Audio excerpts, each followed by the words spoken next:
Hi అండి. మామిడి పళ్ళ సీజన్ అయితే వచ్చేసింది. మామిడి పళ్ళు అంటే ఎవరికి ఇష్టం ఉండదో చెప్పండి. అందరూ కూడా చాలా ఇష్టంగా తినేసే పండు. అయితే మేము ఉండే చోట్లలో మామిడి తోటలు ఎక్కువగా ఉన్నాయన్నమాట. సో మా హస్బెండ్ అయితే మామిడి కాయల్ని తీసుకొచ్చారు. ఈ కాయలను ఎలాగా పండబెట్టాలనేది నేను ఈరోజు మీకు చూపిస్తాను. వీటిని వాటర్తో కడిగేసి నీట్గా ఒక క్లాత్తో తుడిచేసి ఆరబెట్టేసుకున్న తర్వాత పేపర్ని మనకు నచ్చినట్టు ఇష్టం ఉన్నట్టు చింపేసుకొని ఒక కాటన్లో వేసుకుంటూ లేయర్గా ఈ మామిడి పళ్ళని అయితే పెట్టేసుకోవాలి. ఒక 2-3 డేస్లో మనకు మామిడి పళ్ళు మంచి కలర్ అనేది వచ్చేస్తుంది.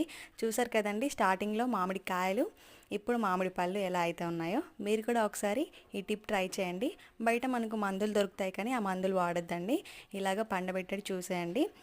పేపర్ లేకపోతే వరిగడ్డి ఉంటుంది కదా, దాంతో కూడా మీరు ట్రై చేయవచ్చు.